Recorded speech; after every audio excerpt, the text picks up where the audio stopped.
Hey everybody, this final video in our five-part series, why our forefathers would be upset if they saw how the nation is today. Um, when this country, when when it was originally back in 1776, um, our country, it was founded by a group of men who believed in limited government, especially limited central government. Um, they believed that the leaders of this nation should be held accountable to the people. Um, in the movie The American President, Michael J. Fox was an aide, and there's a little part where there's an argument and stuff, but he says not only is it our right to question our leaders, it's our obligation to question them. And that was the main intent of why our forefathers, how things were written in this nation, with the Constitution. Why did everything get to that way? Well, a little backstory on everything. Yes, there was the American Revolutionary War and stuff. Everybody knows that, but what actually led up to that? What was the actual events? Well, you got to go back almost a century or more, back in the late 1600s,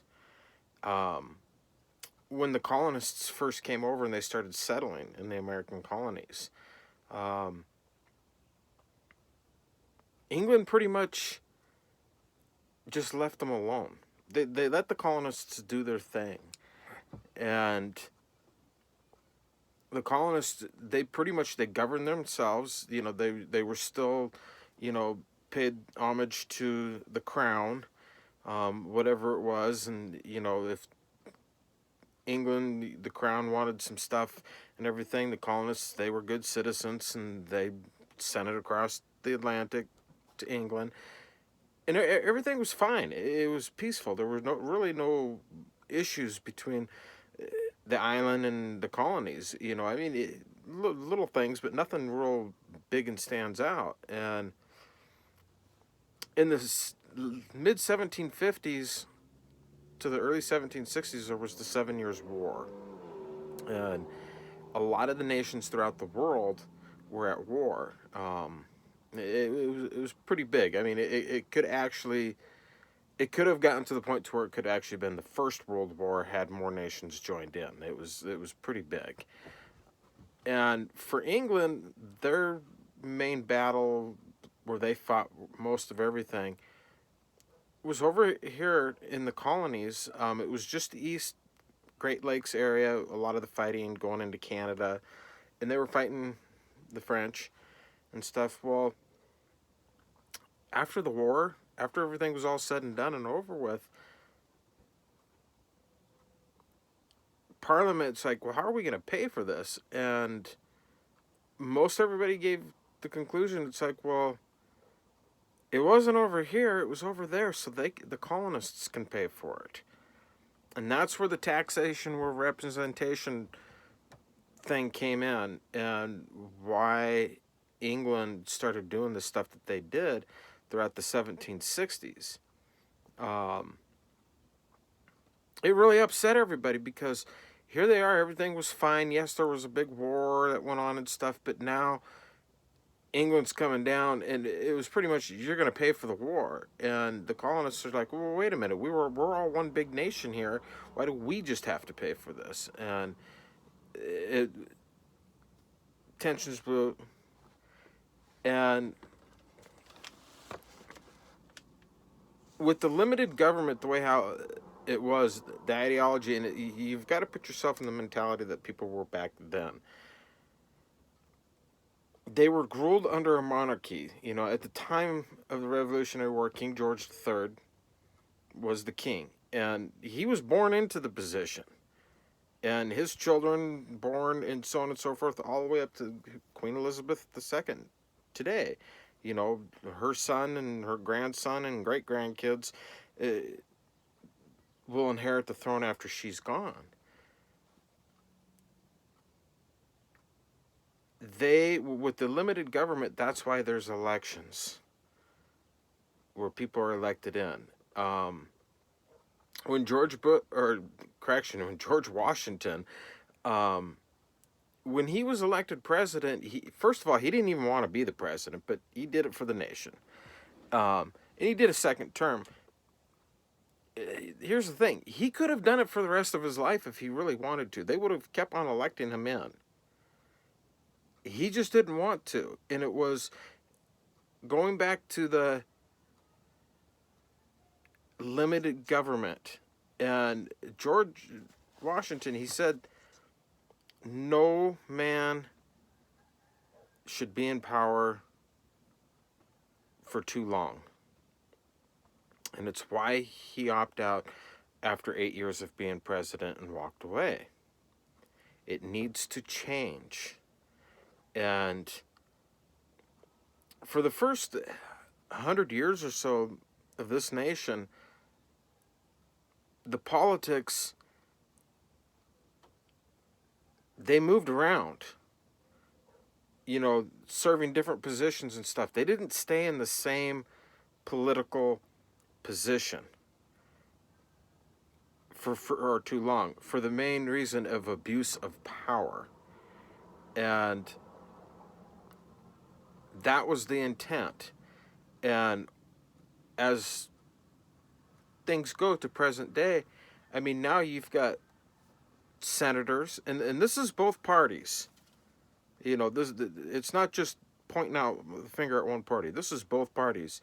You've got senators, House of Representatives, you even have sometimes governors in some states, and city representatives, city council members, and county council members, and county supervisors and stuff that are career politicians in the same exact position. And it goes back to what the President Washington was saying. No man or one person should be in the same position for far too long because of abuse of power. And when you look at history, world history, with the past monarchies, where there were kings and queens, nations, they were born into it, yes, but they were also abusive of it. A lot of them were. And the ones that were extremely abusive of their power no longer exist. And a good example is Russia. The Russian czars ruled for centuries over Russia. And there was the abuse of power. And because of that, the Russian people overthrew and wiped out the entire family line. It wasn't just killing their king. They killed the king, his wife, his kids, his cousins, his brothers, his sisters, his aunts, his uncle. They wiped out the whole family line. So, because he abused his power, because he thought he could.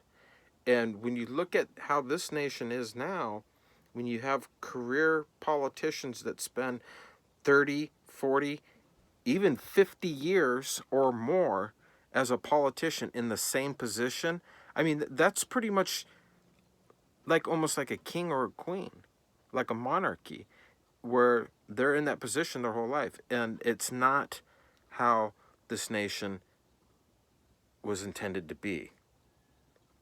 You have to shift people around. And it's not the shift of power between parties. Don't get that confused. It's the shifting of people. So no one person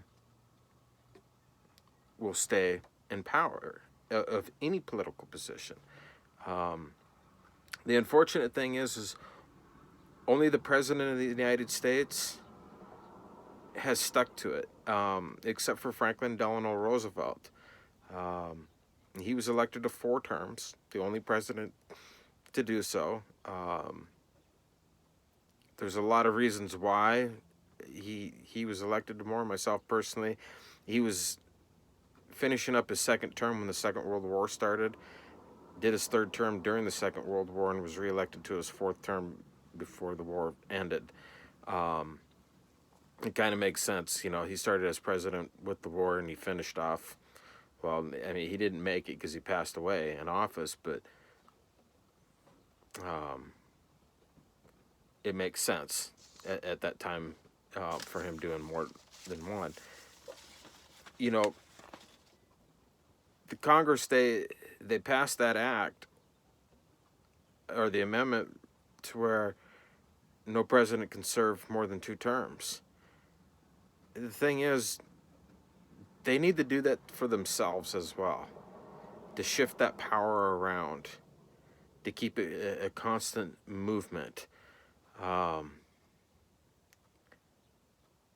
it, it doesn't matter what anybody says or the slogan. You know, President Trump, his slogan is to make America great again.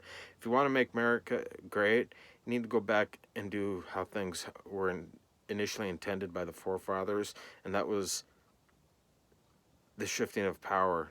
People need to move on.